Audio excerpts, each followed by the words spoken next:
Hello, and thank you for joining us for our conversation today at Zocalo Public Square. I'm Dr. Cynthia Greenlee, and I'm a journalist and independent historian based in North Carolina. My journalistic and historical work focuses on the legal history of African Americans after the Civil War, and I also write extensively about race, history, and reproductive health. But today here, I'm talking about somebody else's writing, talking with the author, Eduardo Porter, who is an economics reporter at the New York Times. He's recently published a book, American Poison, How Racial Hostility Destroyed Our Promise, studying how racism and racial animus have destroyed empathy, stunting the U.S. social contract, and undermining the social safety net, and in the end, impoverishing the entire nation. So thank you all for joining us out there on Twitter, and thank you, Eduardo, for being here. It's really nice. Thank you, Cynthia. It's lovely to be here. Lovely. All right, so let's just hop right in it, right? So, of course, I've read this book, and the book is a really thoughtful, accessible crash course in how we kind of arrived at this moment of political catastrophe where civil discourse seems pretty dead in the water, and where racist dog whistles can be heard constantly and at all frequencies. Like everyone can hear them. I mean, it's hard not to hear them, right? Yeah. Unless you're politically aligned with the whistlers. So, I wanted to start though and ask you about something more personal, that a passage in the book that really stuck with me. And there's this anecdote very early in the book about your young son saying to you after the 2016 election, maybe we shouldn't speak Spanish in public anymore. And, that was so gut-wrenching and really kind of set the stage for the rest of the book. And I wanted to ask you, what did that moment mean to you? I mean, that was a stunning moment. And I think that my first reaction was enormous anger. Yes, we were writing, it was in fact the day after the election in November of 2016. And we were writing in a packed subway, as they were back then. And we normally talk in Spanish because I'm Mexican American. I speak in Spanish at home, hoping that my son, kind of like sucks it in and speaks Spanish as well and sucks in his Mexican side.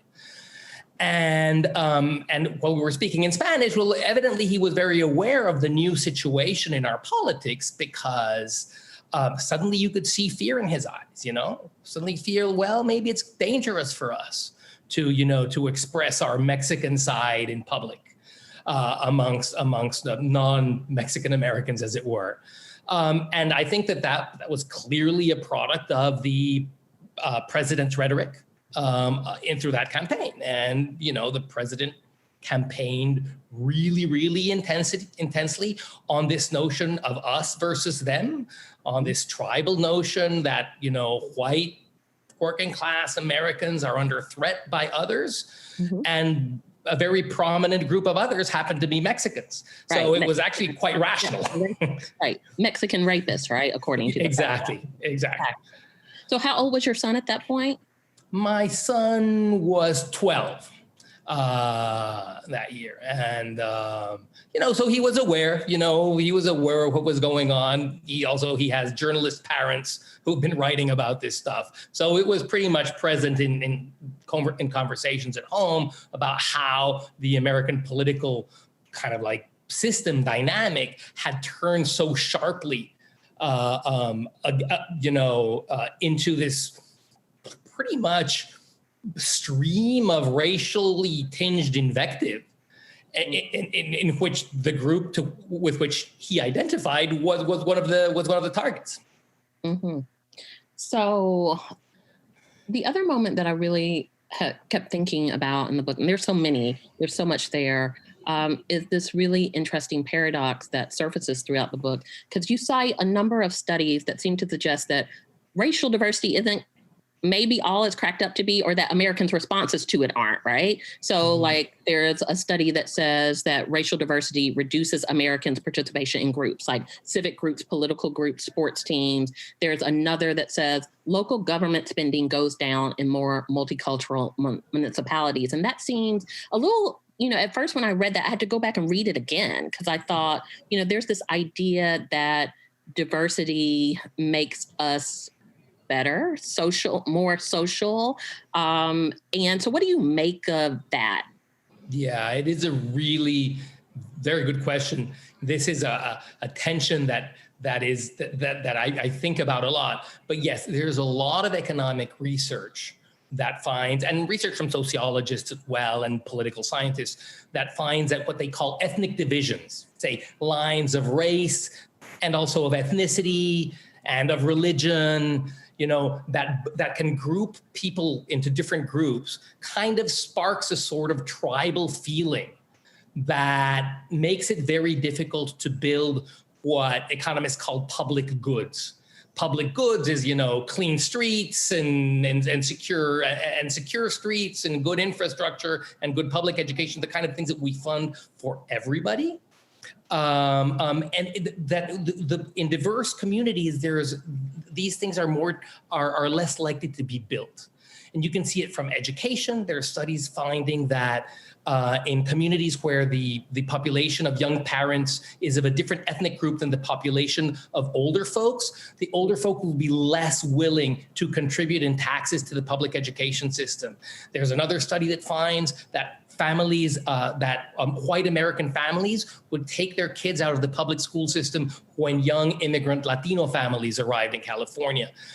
There's even studies that in church, in Protestant congregations in church, the contribution into the basket every Sunday, as it were, falls as more African Americans join the congregation. So there's evidence across a range of studies about how kind of like this tribal feeling, this us versus them sort of feeling stops generosity, and therefore kind of like defunds the community, as it were. Well, I want to think about that because, people talk about tribalism and very often they attribute it to people of color, ethnic folks. But, it sounds like to me that a lot of the tribalism rests in whiteness. Oh, yeah, right now. I mean, it's kind of funny. You hear all this debate over identity politics and how it's destroying our discourse and how it's attributed all to the left and to people of color. Well, the identity politics that is running this country today is white identity politics. Right. It's a politics of an entrenched, kind of like fearful white majority that I think realizes that it's not going to be a majority for the first time in the history of this country, and is kind of freaking out. Yeah. I had to remind myself reading some of those passages that shared residence in a place doesn't mean harmony, or it doesn't mean actual sharing of space, right? Because residential segregation still thrives in America, in its most diverse cities, even in small towns. So even though we theoretically live in close proximity to each other, do we really actually live with each other? Not so much, right? Yeah, I think that's right. I think you're right there. I mean, we had kind of like legal segregation policies that kept communities apart, that prohibited, that barred people of color from buying a home in a white community, that would not fund housing in mixed communities. I mean, there were actually legal ordinances and laws to segregate this country.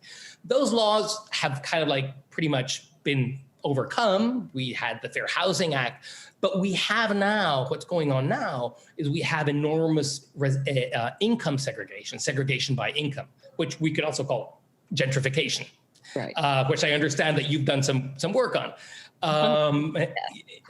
And so this gentrification is having kind of like a similar effect in segregating communities into white affluent communities and pushing out lower income people of color away. So we still live in a very, very segregated country. Even more than 50 years since the passage of laws that were meant to desegregate it. We live in an enormously segregated country.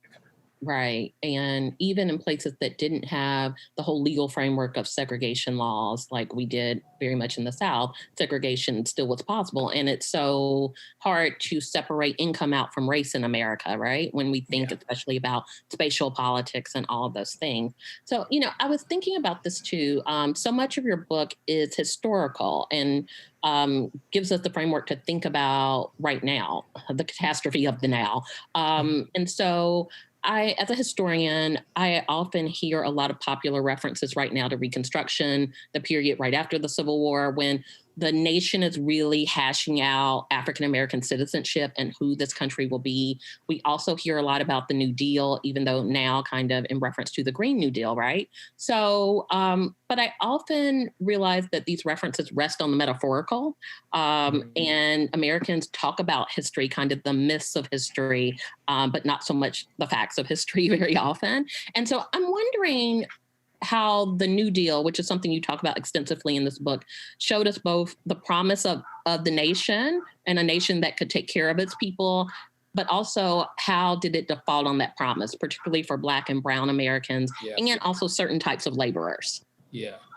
I mean, the promise of the New Deal is that suddenly, under the Roosevelt administration, the government is set off on a task of trying to protect the vulnerable on a massive scale. We're talking about it, we're in the middle of the Great Depression, and there was program after program coming from the Roosevelt, from FDR administration to try to help lift up the people that had been really left destitute and vulnerable by the Great Depression. But at the same time, because racism was still so prevalent in our country, when this kind of like safety net that he started to build, which is the original safety net. It's he's the first architect of the safety net that we have today, because before the New Deal, there was actually very little in terms of government help for vulnerable people. He built something that was pretty much limited to whites. I mean, New Deal country was great for white workers, but pretty much exclusively for white workers. Social Security was limited. Workers on farms and workers in households were excluded from Social Security, and it so happened that 2/3 of Black workers worked either on farms or in households at the time. The Fair Labor Standards Act treated Blacks in a different way. Also, in fact, they also excluded these two categories of occupation, where Blacks work. There were a variety of very overtly segregated programs. The Fair Housing Act, which emerges from there and which is kind of like the origin of this idea of the American dream of home ownership, really just overtly excluded Blacks.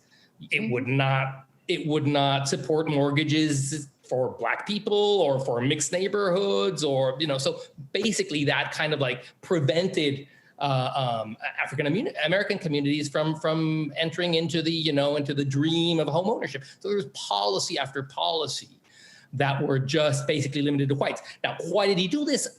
I don't think that FDR was personally racist and wanted to, but he looked at the American political system, and particularly he looked at the Senate, and he saw that he needed all these white Southern senators from the Democratic Party to pass his legislation. And so he basically did their will and kind of like cut Blacks out of the New Deal. Right. I mean, and why, I mean, even at that moment, since the majority of Black Americans who lived in the South couldn't vote, so there was not even a political constituency argument, right? Exactly. And, I think about my grandmother who used to say, in the 70s and 80s, when she was getting older, she used to say, I'm trying to figure out what party I'm going to vote for, because, the party of Lincoln, which was historically the party of African Americans during Reconstruction, or do I go for the Democrats because FDR helped save my house, right? Mm-hmm. And so she thought about this transition, this political transition that started occurring right after the New Deal, that was really interesting and felt pretty fraught about who she was going to cast her lot with, which, maybe, some people are having that same discussion now, but maybe not in terms of the Republican Party. I mean, one thing I, really thought about too was that, and I think about this a lot just in personal relations, but also in looking at our politics writ large. And I told you earlier that I was amazed at so many adjectives that had to do with meanness, right? You write about the miserly American state and the state that is stingy, all of those things. And there's this quote that I really, really love. And so here it goes, right? It's, quote, the mix of contempt and resentment across frontiers of religion, race, ethnicity, and citizenship that anchored Trump's seduction of 63 million, has distorted American politics since the birth of the nation. It defines who we are. And so, this is a question I just had in the back of my mind was, is meanness like in terms of policy, is that the defining quality of American social policy and American political life? I mean, I think that the meanness is a symptom. So I would take one step back from meanness and say the main causal force is lack of empathy. Is lack of empathy across these lines that you just described in the quote. And if we are unwilling to share the bounty of citizenship, the bounty of government, the bounty of government institutions and freedoms and so forth, across these lines, we are going to build a poor nation. And we're going to build a mean nation. And, when I say mean, I also, all you have to do is go and look at the United States in comparison with other countries that are similarly rich. The U.S. is really rich, by the way. This is a starting point here. We are really, really rich. But then you go and you compare to other rich countries, probably not even as rich as we are, and fewer babies die, life expectancies are longer, fewer mothers die at birth. I mean, there's statistic after statistic, outcome after outcome. We are really at the bottom of the barrel. And just look at what's happening with COVID in this country compared to pretty much any other country in the world. Problem is, we happen to face a public health crisis with probably the worst public health system amongst industrialized countries. And so I think miserly is a really good word for that, because we've just been unwilling to build these things. And why were we unwilling to build these things? Because we didn't want to share them with people of color. Basically, in a nutshell, that's the entire book. I think about this too, because I do reproductive health work, and you do talk about the maternal mortality rate in the United States. So the number of people who give birth and are seriously injured or die, or their children die. I mean, for Black women and Latinas and Native women, those numbers are through the roof. And particularly for Black women, nothing can get those numbers down. I mean, you can be the most educated Black woman. I'm a Black woman with a PhD. I have health insurance. I have, consistent employment, high income, like all those things that tend to make a difference in other people's health outcomes don't make a difference in mine if I go to deliver in a hospital, right? And so what is the missing ingredient there? I mean, it's pretty obvious that much of it is the racism that's based into our healthcare system and our society. Yeah. I mean, they look at you as a Black woman, and there's the odds that there's some contempt, hostility, fear, mistrust in that gaze is going to presumably affect your care. Right. But all these other indicators are also important. I mean, if you look at if you look at our infant mortality rate, which is very high compared to other rich countries, it is the kids of low income women, often women of color, but not exclusively women of color. And so, a more robust public health insurance system that didn't leave at least 30 million people uninsured would probably go some way in reducing these numbers, Probably, right? Yeah. So, that's the thing. So we've resisted universal health care in this country, and, the ACA is perpetually under siege. And so what's the future of, a more, I don't want to say kinder and gentler, but what's the future of, the American welfare state? And by welfare state here, I'm not talking about, welfare as we know it popularly, with the idea that it's, Black women who are pulling food stamps, but driving Cadillacs at the same time. I'm talking about a country that recognizes that we all benefit from certain, as you say, public goods, right? Public education, Social Security, not the stigmatizing and distorted view of, people who are moochers and takers. Yeah. What's the future of this? Well, I mean, just to start, that stigmatization of the word welfare, it was part of a political strategy, essentially to defund the social safety net, right? I mean, it's not, there's nothing wrong with the idea of welfare. In fact, I think welfare should be a goal that any society would be for pursuing. But somehow here it got, weaponized to basically reduce public generosity for its marginalized population, its poor, its needy. But going to your question, you look at the ACA, which is the first big effort to expand the safety net since the war on poverty, since the administration of Lyndon Johnson. And just the fate of that program is enough to get you depressed. I mean, it was the idea of basically getting close to universal insurance is a fantastic idea. And the fact that it got through the Congress with not a single, without Republican support, let's put it that way, was, I think, amazing, astonishing, something that we hadn't done in 50 years. But it's an extremely vulnerable program. It's been chipped at and attacked in court, and it's, as we speak, it is still being attacked in court. And so, the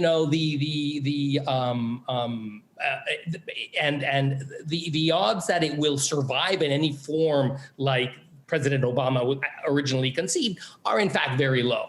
And some of the best aspects of it are the things that have been most easily targeted. Basically, the expansion of Medicaid, which was like the most immediate, robust improvement of the system. There's a bunch of states that never accepted it, and a bunch of other states that are now trying to put working conditions on being able to get Medicaid in any case. That will basically cull people from the Medicaid rolls. So that really does not inspire a lot of confidence that the United States can get the political, sort of like the political consensus to expand the safety net to add like childcare or paid sick leave or, frankly. So I don't know what it takes, but it takes some really kind of like fundamental shift, I think, in our thinking. So, you talked about the war on poverty, and I'm largely a 1880s to 1930s historian. But I look at the war on poverty as such a critical turning point because we do see infusions of, national capital in places in the United States. But we also see, I think, a little bit of a bifurcation of like the impoverished, or at least how we think about them, right? So we see suddenly poverty in some ways takes a very black face. But on the other hand, it also, if you look at, LBJ and, other folks in his administration going to Appalachia, that there is the articulation, more public, stronger articulation of the white working class and the white poor. And so there's something going on there about the ways in which we racialize poverty that is with us and lives in this moment, particularly when we see a very politicized white anger coming from some of those places that we associated with Appalachian or white rural poverty. Yeah, that's very interesting. So I think thinking in great arcs, I would start with, okay, so in the Great Recession, the New Deal kind of establishes the basis for the social safety apparatus writ large, and it is mostly reserved. Many of these programs are originally reserved for whites. They're segregated from the outset. Some of them are not all of them are exclusively to whites. So the AFDC is available for mothers with children, and mothers of colors can avail themselves of this program. But in general, the programs that come out of the New Deal are pretty much limited to whites. Lyndon Johnson, kind of like one of his efforts is to open them up to non-whites too. And the way that I kind of like, again, reading it in very, very broad strokes is once that happens, support for the safety net, all of it kind of like collapses. And that's where we get the change in the rhetoric that racializes that poverty, that associates welfare with corruption, and that imputes a bunch of bad behaviors to people who are on government assistance, and as a political strategy to basically erode away the government programs, to defund them. And I don't think it's a coincidence that the moment that people of colors can suddenly, we can participate in the bounty of America and these institutions, well, then these institutions are going to be left to shrivel. And the institution that then becomes very, very robust starting right around then is the criminal justice system, because we start putting a ton of money in that one.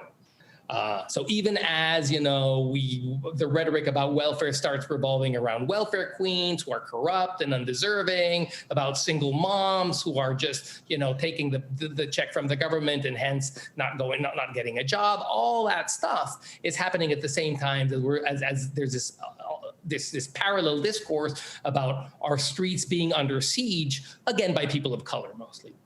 And so the criminal justice system becomes the tool to manage our society. So like it seems to me like a very kind of like a crazy conclusion to take. Let's defund the things that improve people's well-being and fund this thing that locks them away because we're going to call them dangerous. And it fits really well. Well, right. It's so interesting that the kind of end of the modern civil rights movement really coincides with the growth of mass incarceration, the like really skyrocketing growth, even though we've always incarcerated many people in this country, right? So, I'm wondering too, I mean, because we're talking about the failure of solidarity, Americans to form solidarities with each other. And we're thinking mostly about white Americans' failure to feel some kind of human bond with people who don't look like them and people outside their immediate networks, outside their home, their neighborhood, their school, those places that matter to them. And so I'm also wondering if part of this is that like ideas of work and the American worker have changed too, Eduardo, that, do most Americans think of themselves as laborers, and not necessarily in the sense of organized labor, but I'm wondering if the nature of work and then, of course, wealth accumulation and all those things has changed. And, even though most of us work, somehow we don't have an identity as workers. And that also ties into the identity crisis around us not forming bond with each other and caring about our fellow man. It's an interesting question. Let's see if I'm going to give it a shot. I'm not sure how good my answer is going to be, but there has been in the last, roughly in the period since the movement for civil rights, or maybe a little later, since the 1970s, there has been a really vast change in the world of work in the United States. A big polarization in the world of work, kind of like the middle fell out of the labor market. And so the kind of like decent, well-paid jobs that didn't require you to have a 4-year college degree or more, but that paid enough to support a family, a lot of that has gone away. And so we've had the world of work has been bifurcated. And that's one of the causes of rising income inequality in the United States. That's not the only, but one of the reasons. And so I do think that that has created that has sort of like accentuated feelings of resentment on the losing side of that change, right? The folks that had the middle income factory job and who now can only like get a job at 7-Eleven, when they're in their 50s and, there's no job security, very low wage, no benefits. So I do think that there is some resentment at how the economy changed. And so that I think will accentuate the sense that something unfair has happened. And that's something, and scapegoating, as you know, is a fairly common kind of response to situations like this. And so I would not be surprised if this greater economic stress and strain that a lot of, blue-collar workers on the wrong side of these labor market changes would direct some of their anger against, moochers of color who are abusing their hard-earned taxpayer dollars. And so just to go back to something that you mentioned a moment ago about, Appalachia and white poverty in places like that. I was in Appalachia a couple of years ago in Harlan County in Kentucky. And this is a place that is absolutely white. I mean, the white non-Hispanic population is like 97% of the population. It is extremely poor. I went there because it is one of only about a dozen counties in the entire United States where the federal programs amount to more than half of income of the people there, on average. Food stamps, Social Security, that kind of stuff. And their economy is really in deep trouble. I mean, it's been stagnant for years and years and years and years. And I was at a town hall with Governor Matt Bevin, who was the governor at the time. He was like this Tea Party guy, really anti-government.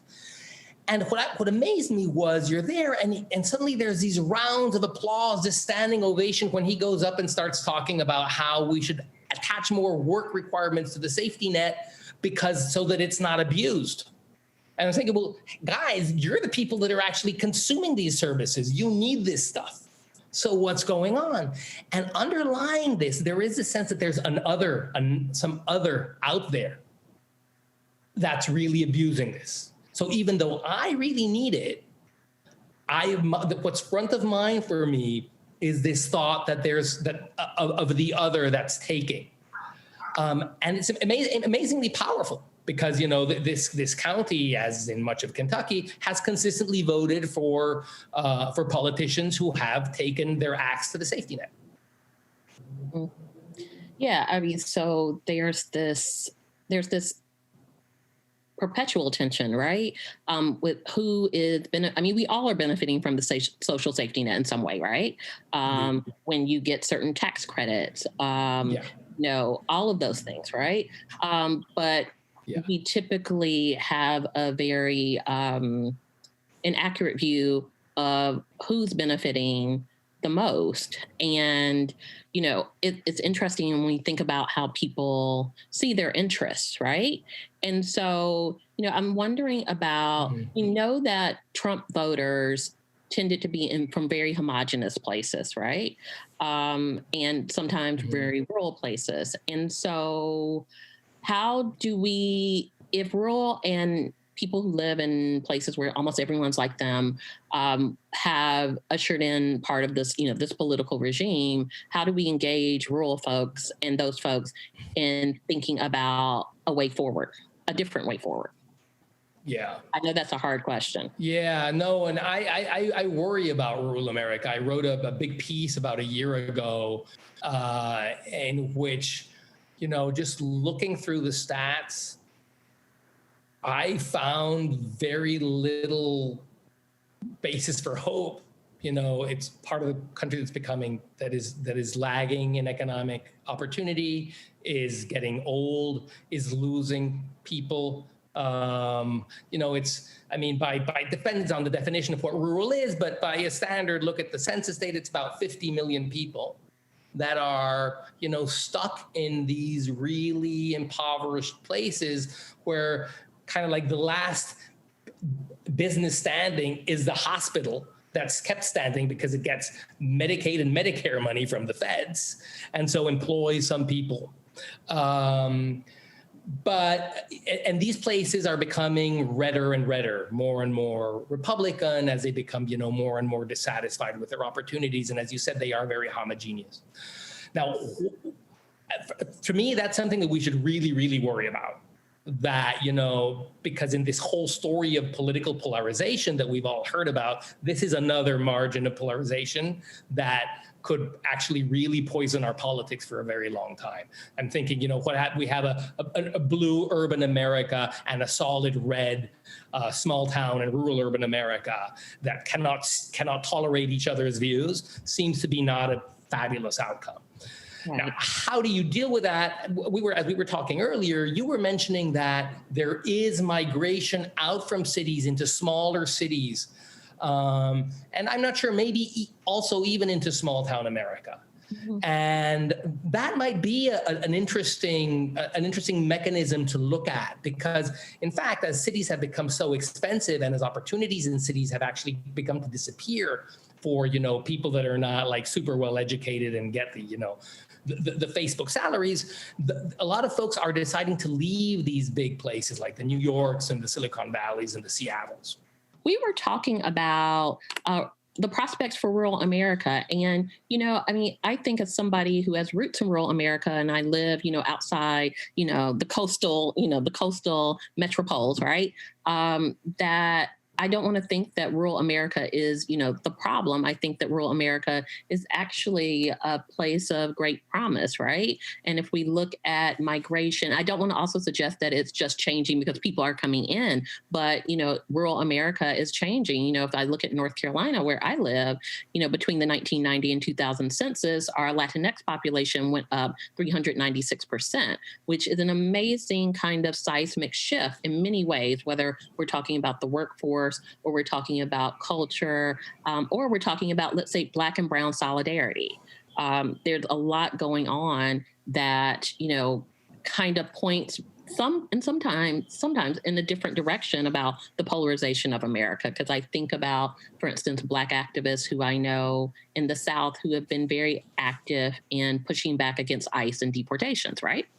So there's a lot there. And so I'm just wondering, I have a couple more questions for you, but I'm wondering if we could go back and talk a little bit about something you mentioned earlier, Eduardo, which was this idea of kind of a demographic fear that seems to be at play. And, we talked earlier about those magazines, Time magazine about in the 90s where they had these pictures of the browning of America.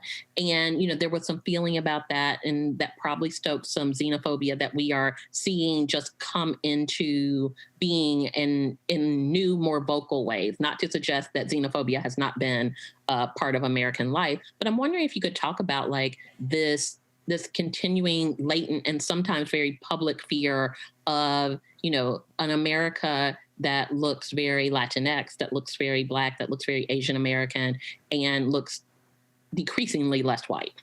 Yeah. Yeah, I think that's a very important point, and I think it's really important defining the politics of our moment now. So yeah, I remember what you were saying. I remember there was this book called The Emerging Democratic Majority that came around the year 2000 by this political scientist, Rita Shira. And he was basically arguing that because of demographic change, with a rising share of people of population of color, this would turn the political tide in this country into a solid Democratic voting base, because people of color tend to vote Democratically more. And yet, of course, it didn't happen, or at least that hasn't happened yet. And I think that a little bit of instead of that happening, what's happening is, between that, the now of that book happening and the then of when, people of color are going to have true political power in this country, there's this moment in which, the people who hold political power now, who are whites, look out the window, see this coming down the pike, and try to stop it. And so I think I read a lot of the gerrymandering efforts, the efforts to pack the courts, the efforts to suppress the vote of African Americans. I read a lot of that in this context as really an effort to stop a tide that is inevitable. Demography is one of these things that just moves slowly but surely. And so, the Republican Party, even, after the 2012 elections, the defeat of Mitt Romney, they came out with this document that kind of acknowledged we cannot be the party of old white people if we want to continue governing this country. And I think that document was exactly right. And yet somehow in 2016, they went exactly in the opposite direction. And Donald Trump, I think he saw, I don't know if this was coincidence or he's really very shrewd, but he saw that there's a constituency there that fears this change and that is enough to win an election. Right. And so I think that's what he deployed effectively. You call him a political entrepreneur. Yeah, he's a political entrepreneur, and as many political entrepreneurs, he's an opportunist, and he sensed an opportunity and took it. So I have two last questions. And so one is probably the doomsday question, and one is the let's end on a positive note question, right? Okay. And so how will systemic racism, structural racism, and inequality impact our recovery from this current pandemic moment? Mm-hmm. Wow, that is a very, very powerful kind of thought here. And I would say my guess is that it will hinder our recovery. More than a guess. It's, you look at the data. You can see, so for instance, in just 9 days, hi, Kat. In just 9 days. Oh, okay. I had to get him so he was shut. The provisions that expanded unemployment insurance passed early in the pandemic are due to expire. And, who knows what's going to happen. And these have been extremely important provisions. They have kept, we've had like tens of millions of people filing for unemployment, and the poverty rate this is kind of like unimaginably has not risen.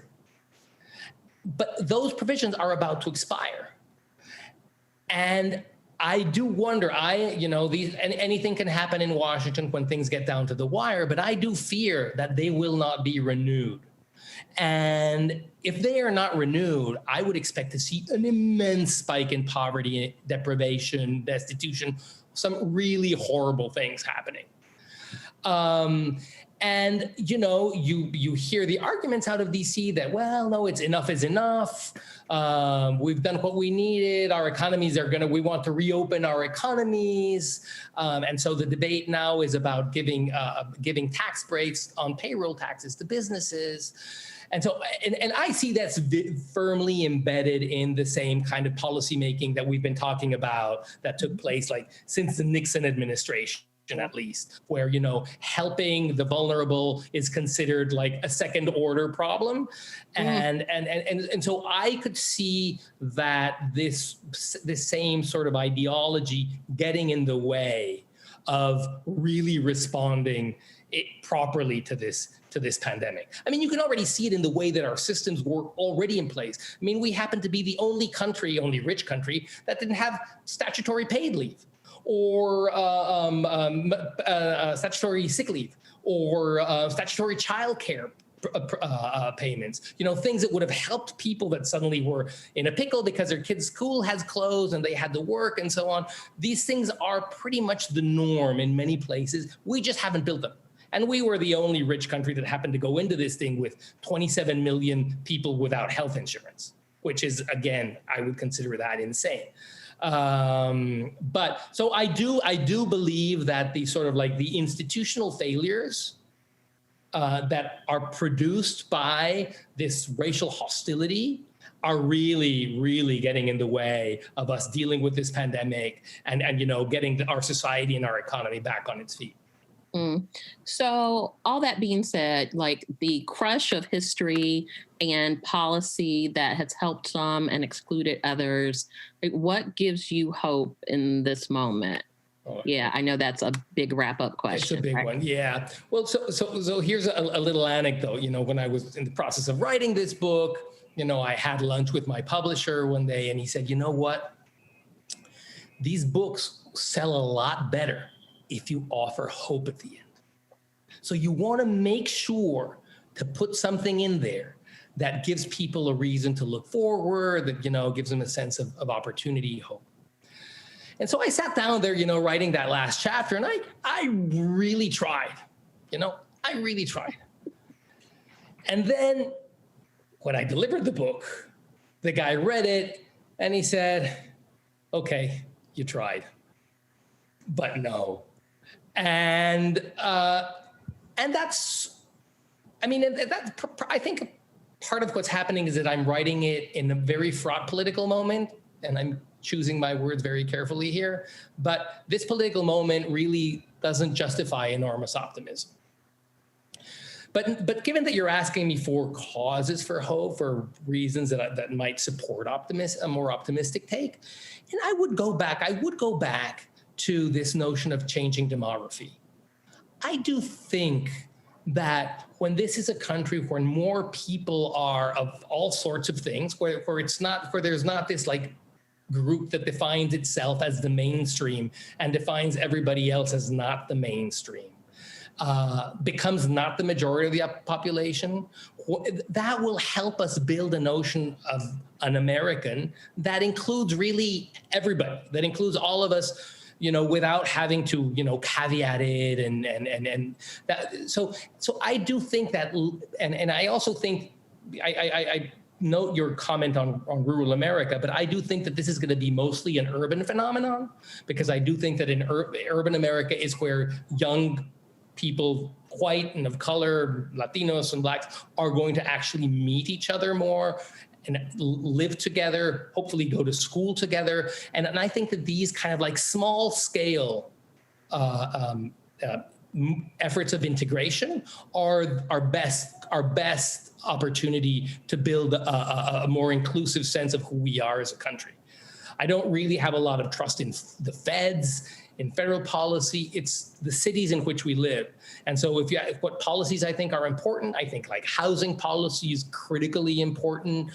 School integration policies are critically important, and we've literally stopped trying with school integration policies, while residential integration policies are very, very spotty and I would say very weak.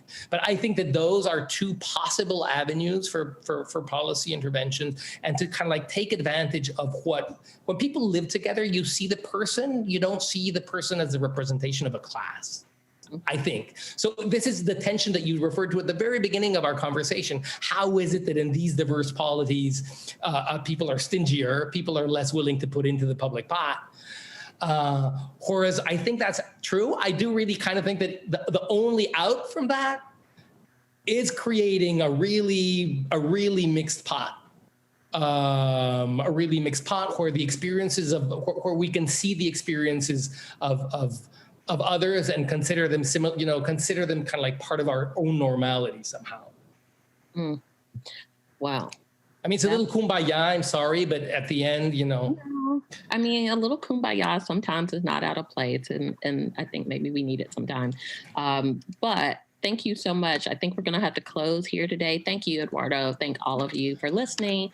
And this talk is going to be on Zocalo's website and podcast, by tomorrow. And I hope that we can continue this conversation in different venues. And I hope you all will check out the book. Thank you. I would love you, Cynthia. Thanks a lot. It was great to talk to you. Thank you, everybody. It was fabulous. Bye. Bye now.